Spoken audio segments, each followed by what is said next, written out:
The San Francisco 49ers have made two official roster moves after signing safety Erik Harris to the practice squad just yesterday. And if you don't remember, Erik Harris comes in with a ton of special teams experience. I mean, this dude literally logged over 1,500 special team snaps over his career, and he has also started over 40 games. So the 49ers get a veteran at safety to come in and fill in for a guy like George Odom, who heads to IR. And as we know, Talanoa Hufanga is on IR as well.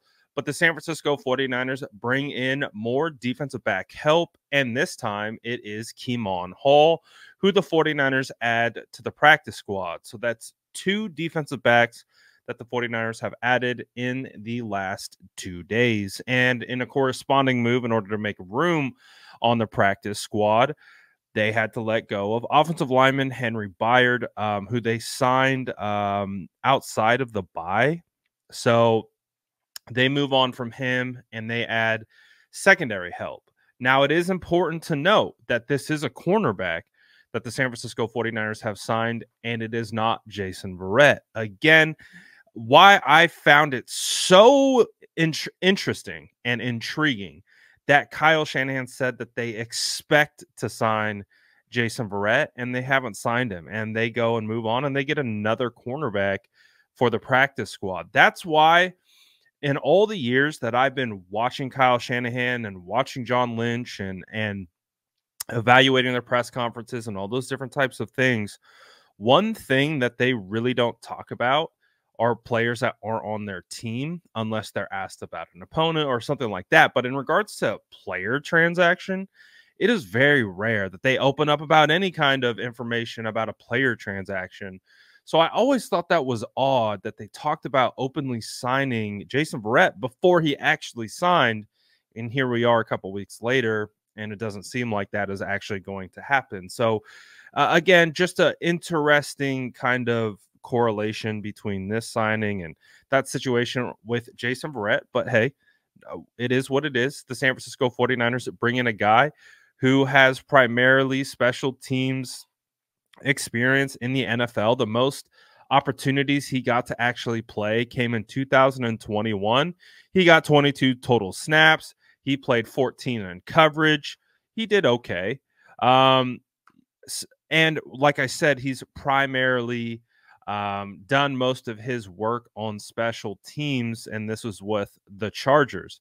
He was a undrafted free agent in 2019 out of North Texas, signed with the Chargers.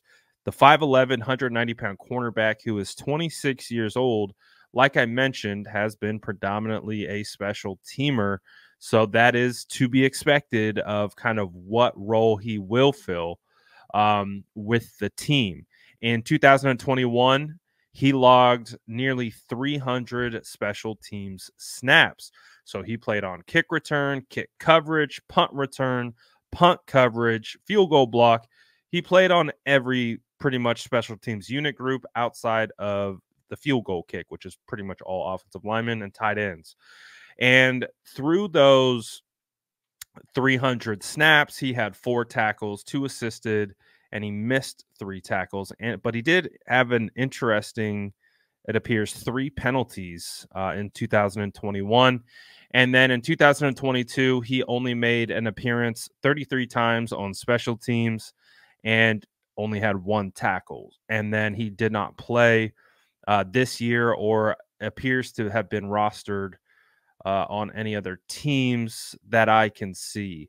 So the 49ers are getting a guy, like I said, who's going to come on to the practice squad and likely try to get elevated on a game day to contribute on special teams. Outside of that, it doesn't appear that we should expect a whole lot from him. So it is interesting to see what his impact will be on the San Francisco 49ers. And again, I think the biggest takeaway from this is that they signed a cornerback, and it's not Jason Verrett.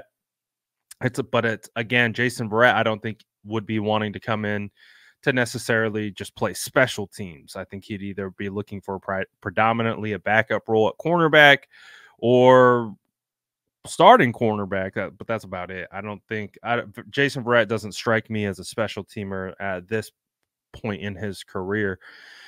So it'll be interesting to see if they cross that bridge maybe later on in the season. I don't know, but it doesn't appear Jason Verrett will be coming anytime soon. But the San Francisco 49ers do bolster their secondary depth with a cornerback and a safety. Again, the biggest signing is the safety. A guy has a ton of experience and is going to be a player that I think can be relied on moving forward. A guy that we might actually see in game time experience, not only at special teams, but also in safety. So I don't mind. I think the Erik Harris is a sneaky good signing for it being late in the season, having to grab a guy off the streets. So we'll see what Kemon does, if Kemon does much of anything. We've seen the 49ers kind of shuffle through these back end practice squad cornerbacks for a majority of the season. So we'll see if he's just another guy in the mix or if he can actually stick. But I do think the Erik Harris move is a good one, and not surprised by the offensive lineman release, because the San Francisco 49ers have brought in multiple offensive linemen to kind of counteract some of the injuries they've had on the offensive line. And so they brought in a lot of reinforcements as well. So we'll see how it goes. Let me know what you guys, I mean, this definitely isn't a big needle mover signing, but let me know what you guys think about it. Let me know what you think about the Jason Verrett aspect of it and what you guys think of Erik Harris now that you've learned a little bit more about him. Let me know in the comments below. And as always, make sure to like and subscribe for more updates.